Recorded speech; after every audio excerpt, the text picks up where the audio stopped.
mengawali pertemuan kita pada pagi hari ini dengan membaca basmalah. Bismillahirrahmanirrahim. Alhamdulillah bersyukurillah wala haula wala quwata illa billah.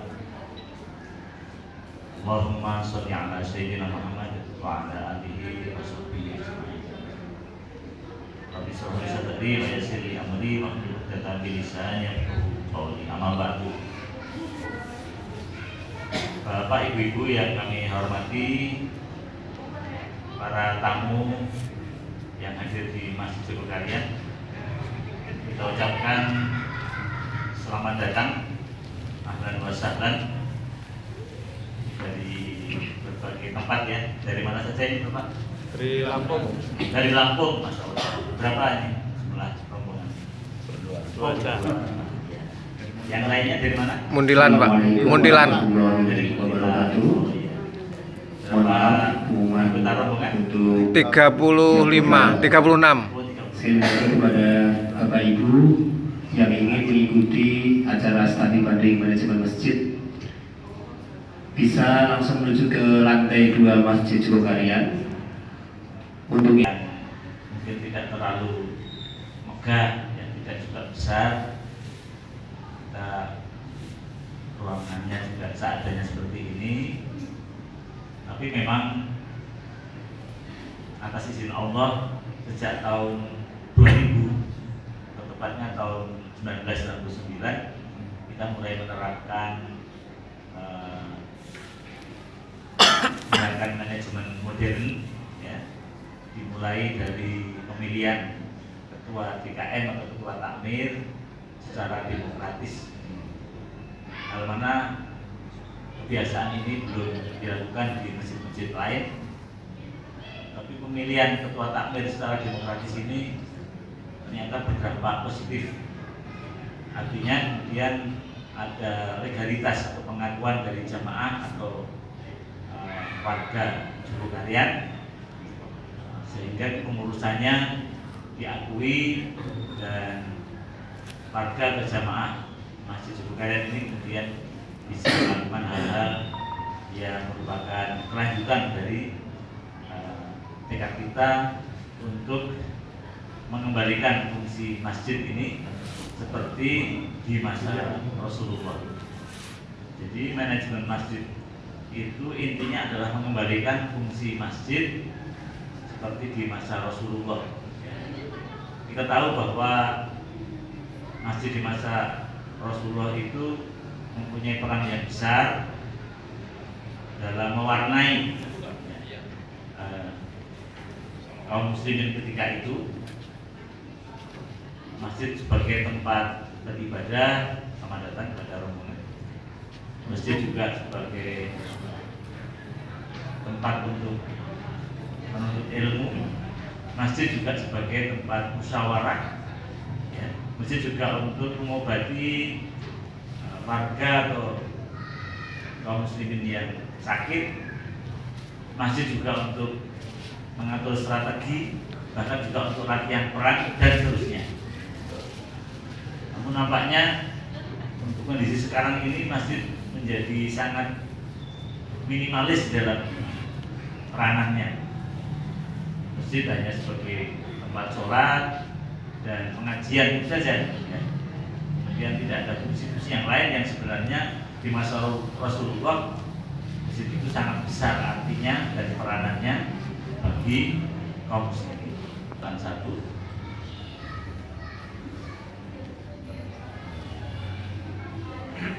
64 Berapa? 08 81 64 64 89 9 53 21. Maaf Pak, diulangi ya Pak. 0816 489 5321. 081 64 89 53 21. Ya. Baik, kita lanjutkan ya. Mohon maaf, Pak siapa Pak? Pak Agus Abadi. Dan saya untuk periode ini diamanati untuk menjadi ketua takmir Masjid Jogokaryan hingga periode tahun yang akan datang. ayat yang akan kita sampaikan berkenaan dengan fungsi masjid itu adalah di dalam Al-Quran surat Taubah, ya. Surat Taubah ayat ke-18. Di sana disebutkan a'udzubillahi minasyaitonirrajim. Innama ya'muru masajidallahi man amana billahi wal yaumil akhir wa aqamas shalah wa ataz zakat wa lam yakhsha illallah fa asa ulaika ayyakunu minal muhtadin. Terjemahannya, sesungguhnya yang memakmurkan masjid-masjid Allah itu hanyalah orang-orang yang beriman kepada Allah dan hari akhir, serta tetap melaksanakan sholat, menunaikan zakat, dan tidak takut kepada siapapun kecuali hanya kepada Allah. Maka mudah-mudahan mereka itu termasuk golongan orang-orang yang mendapatkan petunjuk. Ini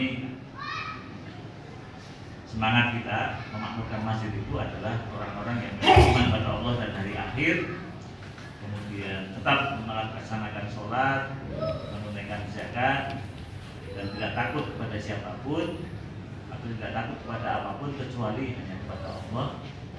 Dan itulah yang kita harapkan, mudah-mudahan kita termasuk golongan orang-orang yang mendapatkan petunjuk. Menjadi mengurus PKM atau takmir itu di masjid kami lebih berfungsi sebagai pelayan. Jadi kami ini pelayan bagi tamu-tamu Allah yang hadir di Masjid Joko Karyan.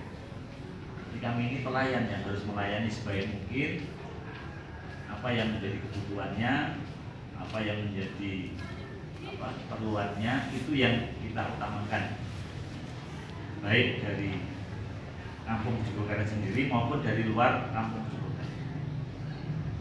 Perlu diketahui bahwa Masjid Joko Karyan ini masjid kampung, ya. Masjidnya sama dengan nama kampungnya Joko Karyan, masjidnya juga Masjid Joko Karyan. Dan itu juga yang dilakukan oleh Rasulullah ketika beliau mendirikan masjid yang pertama kali, ya, ketika beliau berhijrah ke kota Yastrib. Maka beliau ketika hampir memasuki kota Yastrib itu beliau singgah di satu tempat atau satu dusun namanya Kuba, dan di sanalah beliau juga mendirikan masjid dan diberi nama sesuai dengan nama dusun atau kampungnya itu, Masjid Kuba. Di sini ini ada 4 RW, 18 RT, ya. Dan kebetulan masjid kita berdiri di pojok perempatan, ya, tengah-tengah kampung Masjid Joko Karyan, kampung Joko Karyan, sehingga menjadi strategis. Ada beberapa langgar atau musola, tapi mereka tetap menyatakan di bawah naungan Masjid Joko Karyan. Sehingga kegiatan kita, mereka kita ajak, mereka tidak disertakan. Kalau ada pembagian, ya, apa-apa, mereka juga kita sertakan sampai sekarang. Masjid ini berdiri tahun 1967 dan dibangun mulai tahun sebelumnya, 1966. Dan alhamdulillah hingga sekarang mengalami berbagai tambahan bangunan, ada Islamic Center. Kemudian kita juga melakukan berbagai pengembangan. Yang terakhir adalah ini penggunaan lift, ya, karena banyak juga yang agak repot atau mungkin males kalau naik ke atas menggunakan tangga. Kita menggunakan lift ini sampai ke lantai 3.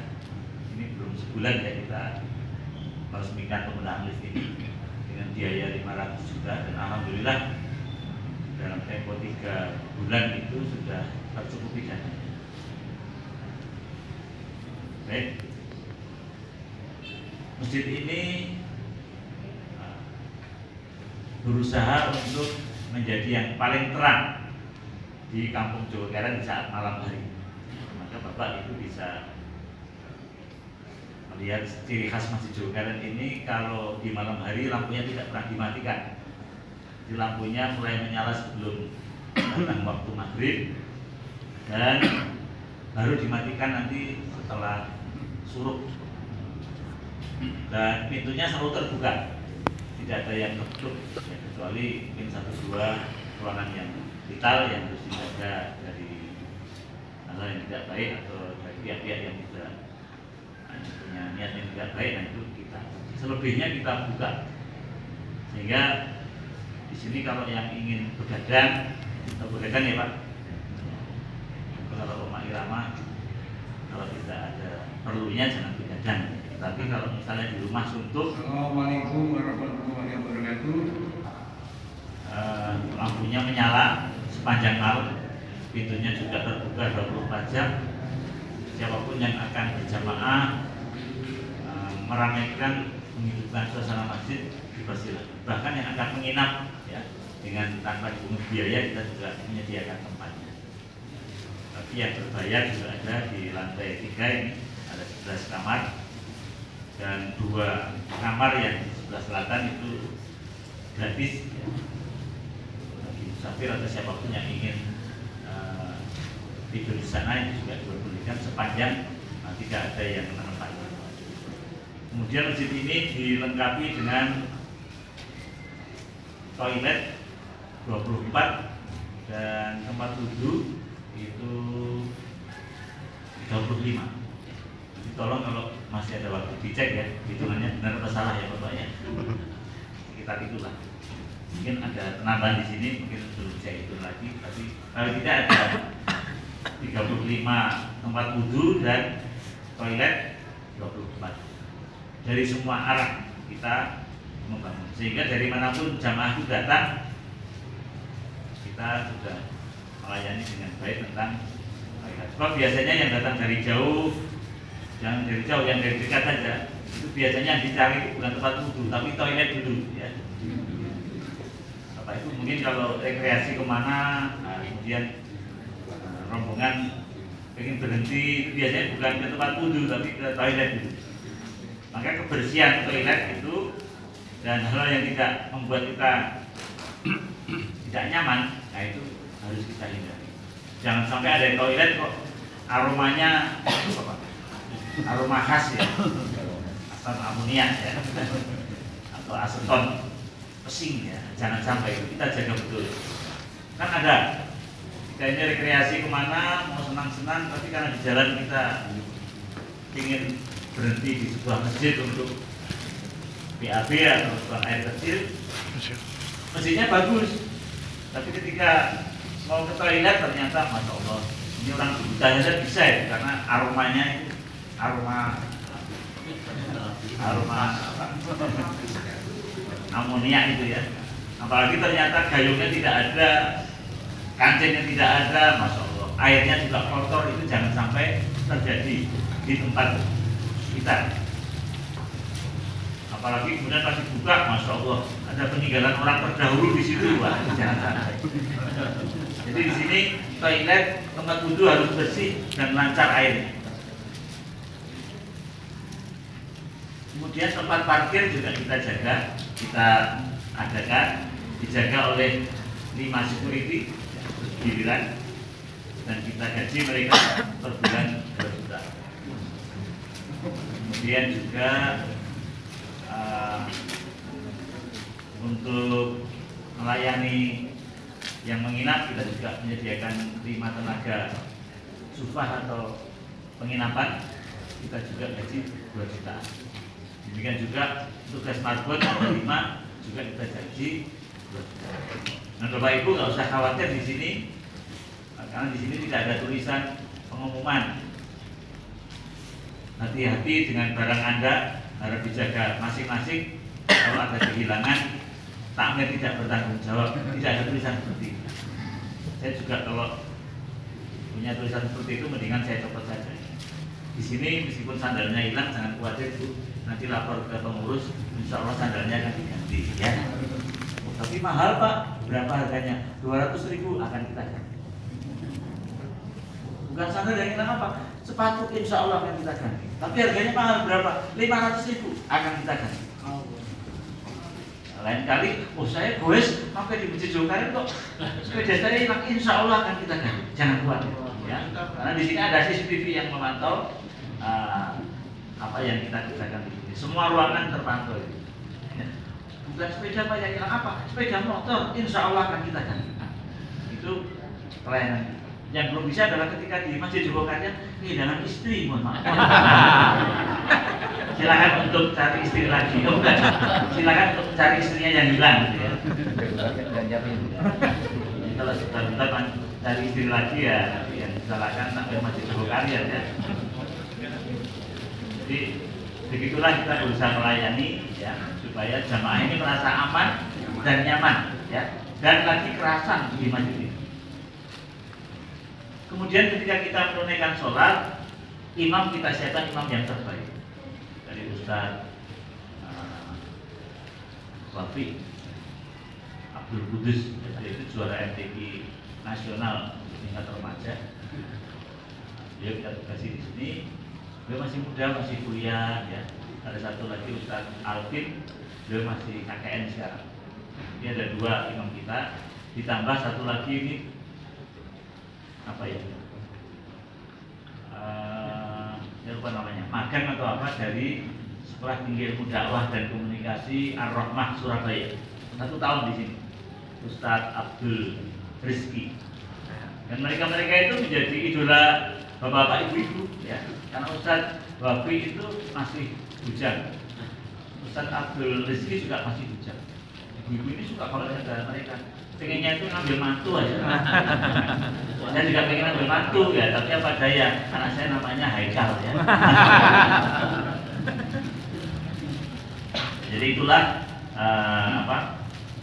kita berusaha untuk meningkatkan pelayanan yang terbaik. Kemudian struktur kepengurusan ini kita buat struktur yang gemuk, artinya pengurusnya ini banyak. Jadi Masjid Jokaret ini pengurusnya ada 140. Karena kita tahu bahwa tidak semua pengurus itu bisa all out. Ya, tidak.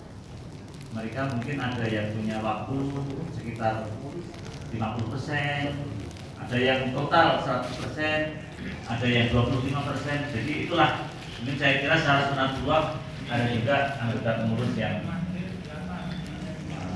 tidak bisa aktif, ada yang aktifnya ya sekadarnya dan sebagainya. Sehingga kita buat sebanyak mungkin itu untuk mengantisipasi barangkali di antara 140 itu ada yang non aktif dikarenakan kesibukan, dikarenakan beda tempat dan sebagainya. Dari 140 itu kita buat ketua itu 1 ketua umum, kemudian 2 wakil ketua, kemudian 2 sekretaris, dan yang banyak itu bendahara. Bendahara yang tercatat itu ada 5, tapi yang tidak tercatat lagi ada 4 atau 5 lagi. Karena masing-masing kotak di masjid ini dipegang oleh 1 orang. Jadi ada kotak subuh, ya, kotak subuh itu 1 orang. Kemudian ada kotak Jumat, tidak 1 orang. Ada kotak operasional masjid 1 orang. Kotak nasi Jumat 1 orang. Ada kotak kematian. Nah, ini yang bentuknya khas. Kotak kematian ini bentuknya seperti batu nisan. Ini saya sering lihat dari kantor itu kalau ada yang melihat kotak infak kematian itu pada sedih wajahnya. Apa? Ingat mati. Ingat mati tadi kemudian ngambil dompet 5.000, 1.000. Karena ingat mati. Di kotak infak ini cepat sekali penuh. Apalagi kotaknya kecil karena mirip batu nisan. Kemarin setiap kematian itu anggota keluarga kita beri uang duka dari masjid 500.000. Tapi mulai 2 bulan kemarin kita naikkan jadi 750. Wah, mendengar itu senang. Wah, alhamdulillah naik jadi 750 ya. Kamu pengen mati segera kita naikkan 750. Nah, kemudian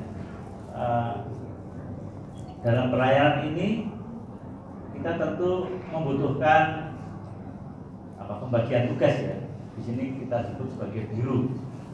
Misalnya ada tentang imam dan muadzin, itu ada yang mengurusi atau yang mengkoordinir, itu namanya biru. Itu ada biru imam dan muadzin, kemudian ada biru rumah tangga, ya, ada biru ibadah Jumat, ya, ada biru aksi untuk umat, dan biru-biru yang lain. Itu yang jumlahnya ada 30. Nanti saya kirimkan ya materi yang diperlukannya, ada 55 halaman. Saya kirimkan melalui nomor HP saya ya. Anggota atau perwakilan rombongan bisa ada nomor saya, nanti saya kirimkan materi. Jadi yang penting adalah pelayanan. Di mana ada kebutuhan yang meningkat, maka kita bentuk biru. Kita ada 30 biru, itu sungguhnya akan ditambah lagi biru yang lain. Tapi sementara cukup 30 biru. Ada yang usul, Pak, buat coba ditambahi ini biru jodoh. Siap. Jadi 31 biru. Sementara masih 30. Itu pun alhamdulillah bisa kita jalankan roda ketakbiran ini. Sekali lagi itu tentu membutuhkan SDM atau soliditas jamaah yang solid ya. Jadi kunci atau garis besar dari manajemen masjid ini, satu adalah pelayanan, sudah kita ceritakan. Yang kedua adalah pendataan, data. Jadi ternyata adanya pemilihan takmir secara demokratis yang kita awali tahun 1999, sehingga ada periodisasi 4 tahun sekali diganti ketua takmirnya, itu juga berdampak pada banyak hal. Di antaranya kita kemudian punya data tentang jamaah dengan segala keadaannya. Ini peran para ketua RT, ketua RW yang bekerja sama dengan takmir masjid juga. Alhamdulillah ketua-ketua RT, ketua-ketua RW itu semuanya juga tergabung dalam kepengurusan takmir masjid juga. Sehingga data-data yang kita perlukan itu segera dapat kita dapatkan. Misalnya tentang berapa jamaah yang sudah haji, berapa jamaah yang sudah umroh, berapa jamaah yang perlu kita bantu berada di garis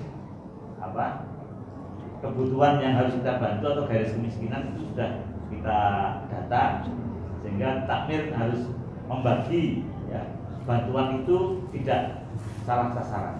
Di sini ada 375 KK yang berada dalam bantuan masjid karena keadaan ekonominya yang memang masih prasejahtera ya. Sehingga jatah mereka itu paling tidak ada ATM beras di bawah itu, per KK akan dapat jatah 3 kg per pekan atau per minggu. Kepada kepala keluarga itu dipersilahkan dengan KTP-nya nempelkan di ATM beras, nanti akan segera mengutur berasnya itu untuk sudah bisa dibawa pulang. Itu seminggu sekali. Kalau mau double seminggu 2 kali ya nggak akan bisa ya. Kalau misalnya Senin ngambil ya Senin lagi ya depan ambil setiap ya Senin terus Selasanya ngambil lagi nggak akan bisa. Sudah kita setel seperti itu. Kemudian dulu juga diadakan pengajian Baitul Mal. Karena kita juga punya Baitul Mal, Yayasan Baitul Mal, di mana dana dari zakat mal itu kita terima dan kemudian kita tasarufkan kepada 8 asnaf, 8 golongan yang tidak menerima dari zakat mal itu. Tapi di pengajian zakat mal itu kemudian ada pandangan atau masukan, karena dulu itu pengajian paling ramai itu adalah pengajian Baitul Mal. Jadi 375 KK itu setiap awal bulan itu dilaksanakan pengajian, waktunya maghrib sampai isya. Kemudian mereka yang bawa undangan itu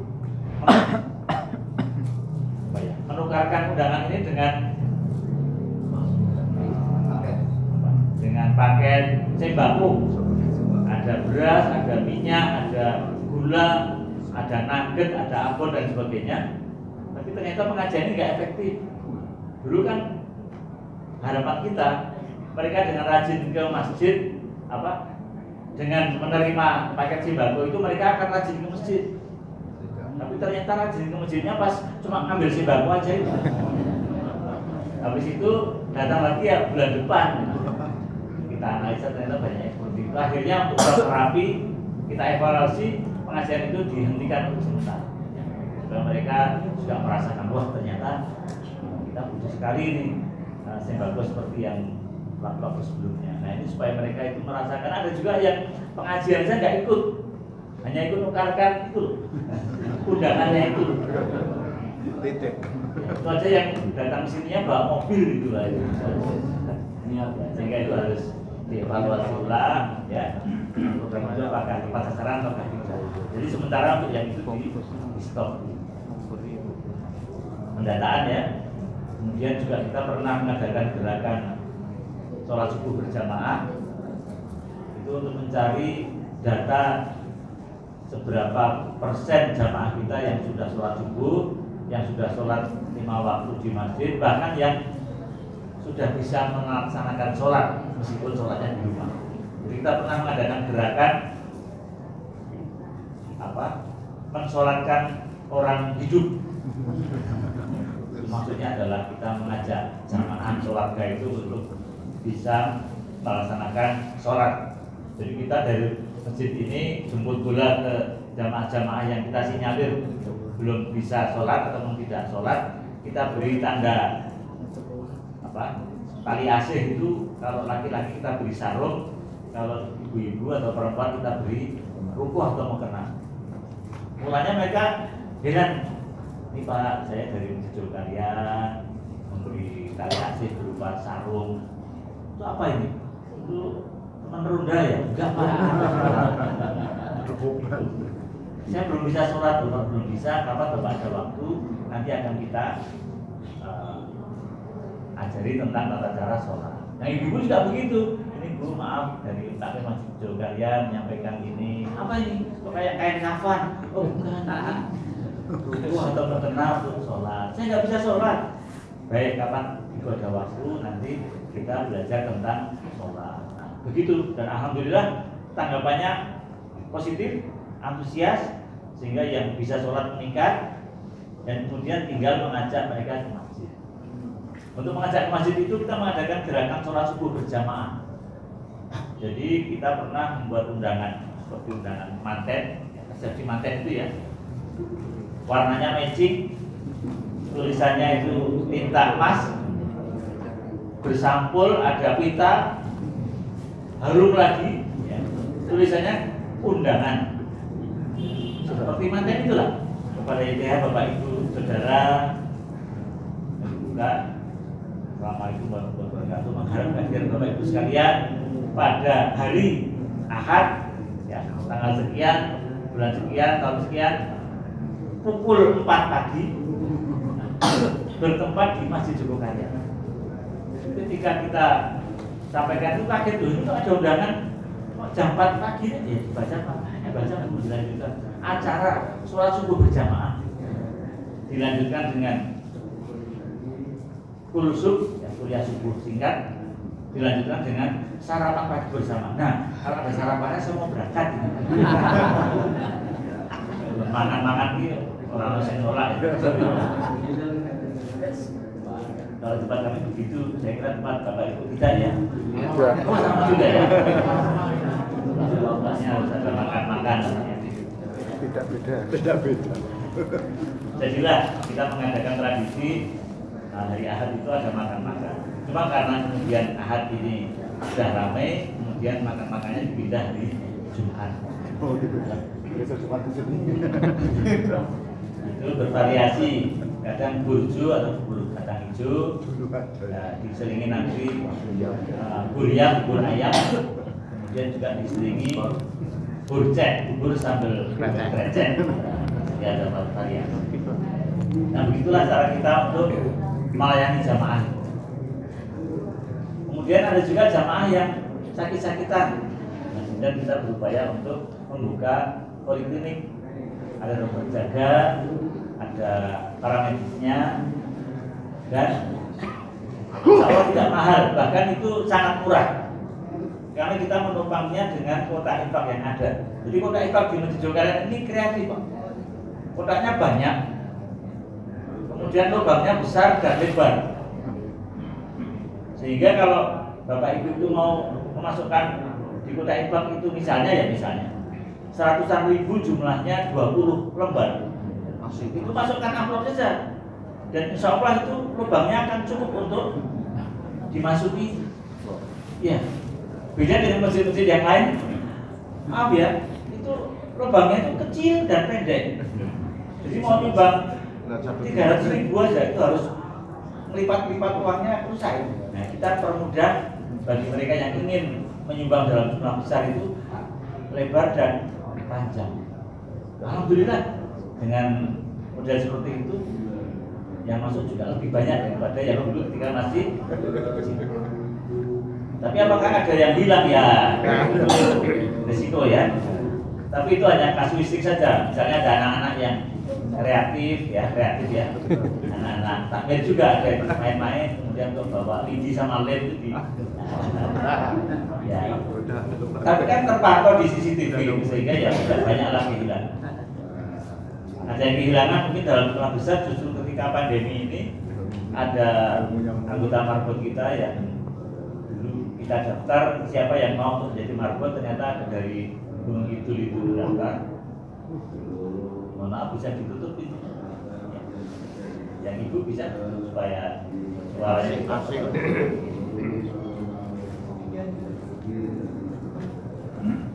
Ternyata di masa pandemi itu ada bendahara kita yang sakit, nah, kemudian kota-kota infak yang memang Jumatan itu tidak dikunci itu dipindah di pojok sana dengan kardus oleh anggota marbot kita itu. Ternyata ketika dipindah itu dipilih kalau yang gambarnya Pak Harto, gambarnya Bung Karno dan Bung Hatta itu masuk di sini. Makanya ini kok infak yang lain sudah meningkat kok yang Jumatan kok nggak naik-naik. Dan kita pancing dengan sebelum Jumatan sudah kita isi dengan uang ratusan ribu yang di lantai atas itu. Ternyata pas di bawah itu yang ratusan ribu nggak ada sama sekali ya, ternyata dia yang ngambil ya sudah kita keluar. Jadi memang di tempat-tempat yang banyak uangnya itu memang membuka celah ya untuk terjadinya kejahatan. Kejahatan itu terjadi karena N dan K ya Pak ya, niat dan kesempatan. Jadi itu tidak hanya menyangkut para ustadz, para agamawan, tapi juga yang lain-lain, apalagi yang maling ya, atau profesional, apalagi yang sedang trending topik ya, Pak D Sabu itu, kita sudah tahu bagaimana mereka berbicara. Nah, baik, satu pendataan atau pelayanan pendataan, yang ketiga itu pembinaan. Di sini semua hal yang menyangkut keagamaan, kemudian sosial kemasyarakatan, bahkan juga olahraga itu kita bina. Di bawah ini ada Wipom. Kemudian untuk menghidupkan masjid ini kita bina ekonomi jamaah. Ya. Kalau hari Sabtu dan Ahad itu ada yang berjualan. Itu sebelum Ramadan tiba, sejak 17 Agustus tahun lalu itu kita mengadakan pasar rakyat. Itu jamaah yang hadir di sholat subuh kita bagi voucher itu. Vouchernya senilai 10.000. Jadi yang sholat di Masjid Jogokarian subuh pas hari Sabtu dan Ahad itu dapat voucher 10.000. Jadi kalau anggota keluarga diajak semua, kebetulan anggotanya itu ada 7 orang, bapak ibu dan anaknya 5, juga dapat itu 7 kali 10.000 itu. Sehingga mereka kemudian membelanjakan voucher itu di lapak-lapak penjualan itu yang jumlahnya ketika itu ada 60 lapak. Dan nanti jam 9 pagi para penjual yang menerima voucher itu ke masjid, ke takbir untuk menggantikan voucher itu diganti dengan uang yang sungguhan. Dan itu luar biasa itu jamaahnya bulat banget. Jadi kita berpikir nggak apa-apa lah orang masjid itu karena ada voucher ya. Itu kan latihan untuk ikhlas ya. Apalagi untuk anak-anak. Itu sampai ada cerita itu anak-anak itu. Anak-anak itu sampai ada yang sampai kita dengar ceritanya itu pagi hari itu dia sudah menyiapkan pakaian untuk sholat itu di bawah bantalnya. Dia bilang sama bapak ibunya nggak ke masjid. Pak ibu nanti aku subuh digugah ya. Aku subuhan di masjid. Padahal bapak ibunya nggak pernah subuhan. Kamu kok orang voucher pak? Dan dia ngampiri teman-temannya itu. Ya, begitu di sini ya sudah dia dapat voucher itu.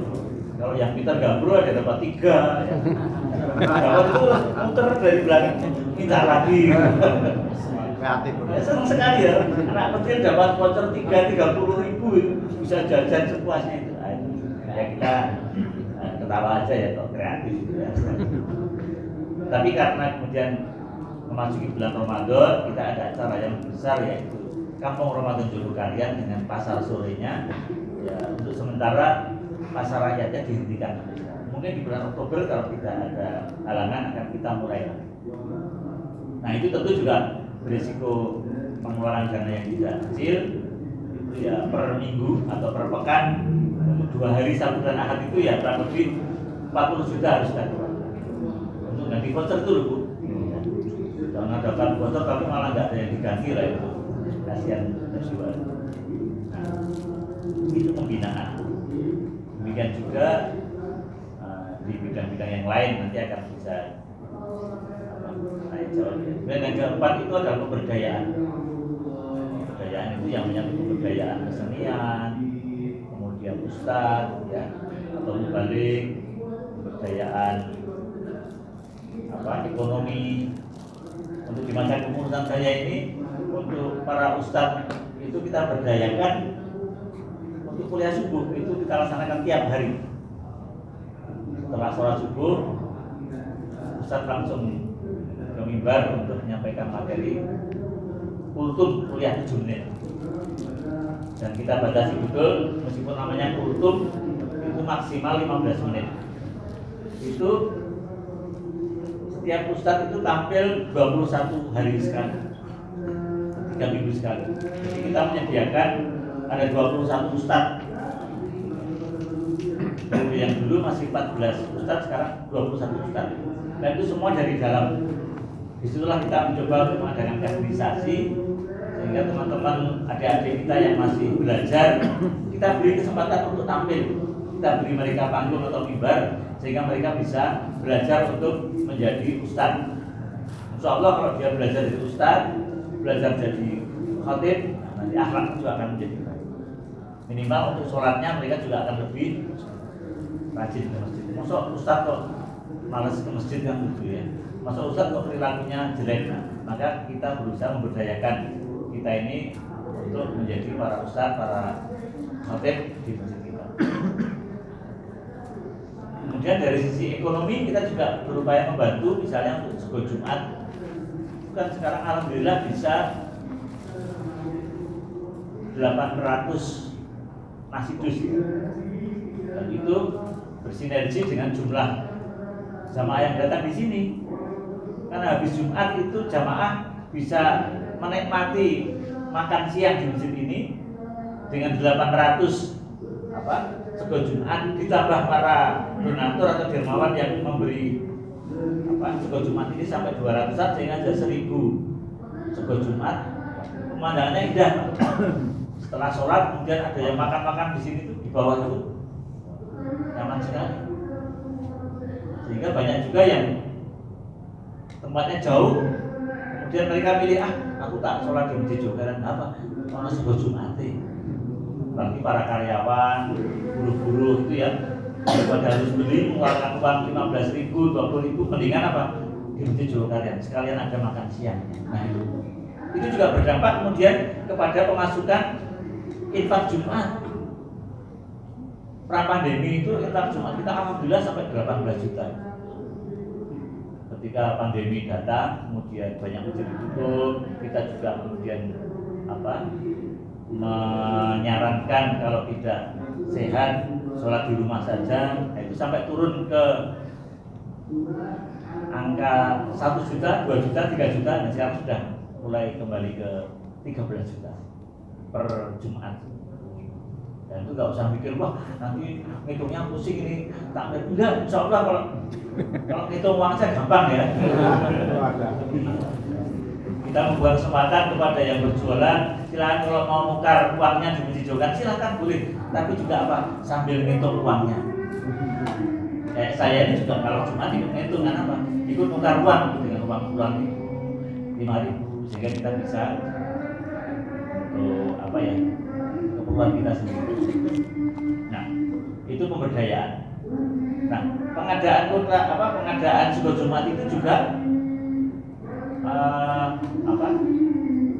melibatkan teman-teman kita yang senang masak, hobinya kuliner, itu kita pasarai mereka per Jumat itu 100, 200 terus silahkan membuat, nanti kamu juga untuk misalnya 1000 per